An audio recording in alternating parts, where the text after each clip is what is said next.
What if I told you that the most secure prison in American history may have been defeated by 3 ordinary inmates?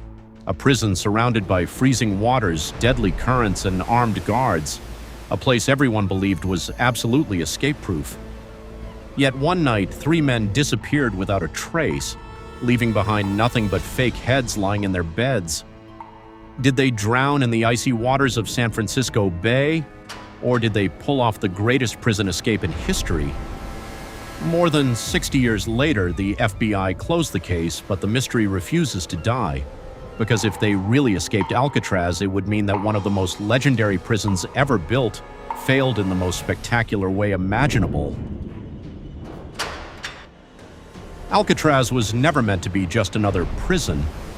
Rising from a lonely island in the middle of San Francisco Bay, surrounded by freezing water that rarely climbed above 54 degrees Fahrenheit, powerful currents capable of dragging even experienced swimmers out into the Pacific Ocean, and constant surveillance from armed guards, Alcatraz earned a terrifying reputation unlike any prison before it. It wasn't designed for rehabilitation, it was designed to break hope. Criminals who caused trouble in other federal prisons were sent here as punishment. Gangsters like Al Capone walked its corridors, and every inmate quickly learned one simple rule: nobody escapes Alcatraz. At least that was the official story.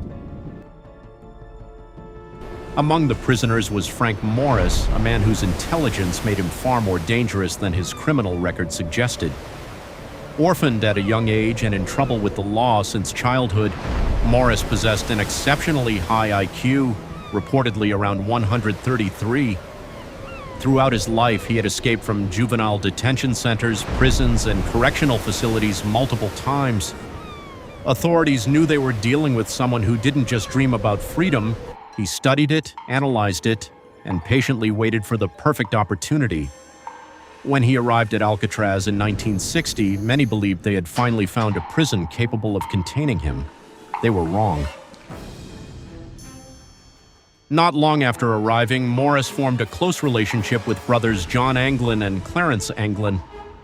Unlike Morris, the Anglin brothers came from a poor farming family in Georgia and had spent much of their lives committing bank robberies together. More importantly, they had grown up swimming in lakes and rivers from an early age, making them unusually comfortable in water. The 3 men soon realized they shared something far more valuable than friendship. They shared determination. Together, they began quietly planning an escape that would take months of patience, creativity, and extraordinary discipline. Every day after prison work assignments, they secretly chipped away at the deteriorating concrete surrounding the ventilation openings in their cells. Using crude homemade tools fashioned from spoons stolen from the dining hall, pieces of metal, and even a homemade drill powered by the motor of a discarded vacuum cleaner, they slowly enlarged the openings hidden behind their sinks.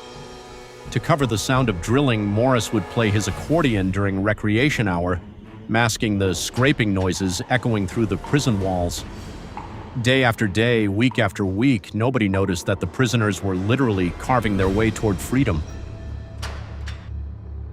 Behind their cells was an unguarded utility corridor filled with pipes and maintenance equipment. Once they gained access, they discovered they could climb upward toward the prison roof.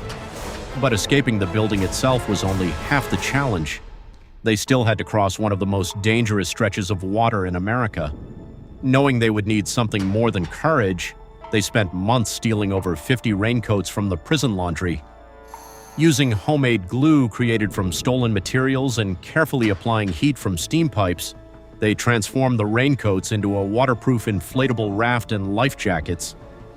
Every stitch, every seam, every fold was completed in absolute secrecy while surrounded by guards who believed escape was impossible.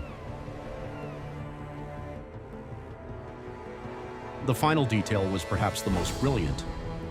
To buy themselves precious hours after disappearing, the men sculpted lifelike dummy heads using soap, toilet paper, concrete dust, and paint stolen from the prison workshop.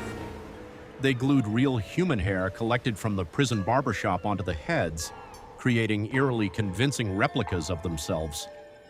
On the night of June 11, 1962, after lights out, they carefully placed the fake heads on their pillows beneath blankets, making it appear as though they were peacefully asleep. Guards conducting nighttime inspections saw nothing unusual. By the time anyone realized the truth, the prisoners were already gone.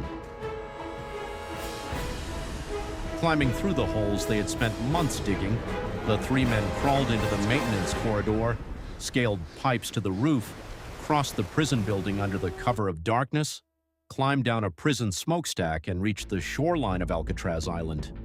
There they inflated their homemade raft and vanished into the black waters of San Francisco Bay. Another inmate, Alan West, had been part of the escape plan but failed to enlarge the opening in his own cell quickly enough. By the time he broke through, the others had already left without him. The next morning, guards were stunned when they attempted to wake the prisoners. One of the fake heads rolled off a pillow and shattered on the floor, instantly revealing the deception. Alcatraz erupted into chaos. Searchlights swept across the bay as helicopters, Coast Guard boats, police officers, and military personnel launched one of the largest manhunts in American history. The FBI investigated tirelessly for 17 years, interviewing hundreds of witnesses, analyzing physical evidence, and following leads across multiple states and even foreign countries. Yet, despite all their efforts, no bodies were ever recovered. That single fact continues to fuel one of history's greatest mysteries. The official conclusion argued that the men almost certainly drowned in the freezing waters, pointing to the dangerous currents and harsh conditions that night. However, there has never been definitive proof. No confirmed bodies, no verified wreckage of the raft, nothing that conclusively proves they died. Instead, strange clues kept appearing over the decades. Family members claimed they secretly received Christmas cards signed by the Anglin brothers for years after the escape. Friends reported mysterious sightings in Brazil. Photographs surfaced that some investigators believed resembled John and Clarence decades later. Then, in 2013, the San Francisco Police Department revealed a letter supposedly written by an elderly Frank Morris, claiming he had survived the escape and had been living under a false identity for decades. The writer even offered to surrender under certain conditions.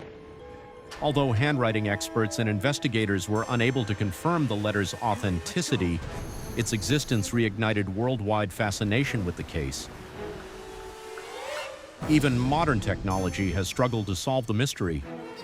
Computer simulations conducted by researchers suggested that if the men launched their raft at exactly the right moment during the changing tides, survival may actually have been possible. Under precise conditions, the currents could have carried them toward the mainland instead of out into the Pacific Ocean. Ironically, the prison once considered impossible to escape may have been vulnerable to one perfectly timed attempt. Alcatraz itself closed only a year after the escape, in 1963. Officially, rising maintenance costs and deteriorating infrastructure were cited as the reasons, but many people couldn't ignore the symbolism. The world's most famous prison had just experienced its most embarrassing failure. Today, millions of tourists visit the abandoned prison each year, walking past the very cells where Frank Morris and the Anglin brothers quietly prepared one of history's most daring escapes. They stare at the tiny ventilation holes, the narrow corridors, and the cold waters surrounding the island, asking the same question investigators have been unable to answer for more than 6 decades. Did Frank Morris, John Anglin, and Clarence Anglin die fighting the freezing currents of San Francisco Bay, or are they the only prisoners who ever truly escaped Alcatraz? Until undeniable evidence finally emerges, the greatest prison escape in American history remains exactly what it has always been: an unsolved mystery that continues to challenge everything we thought we knew about the prison that was supposed to be impossible to escape.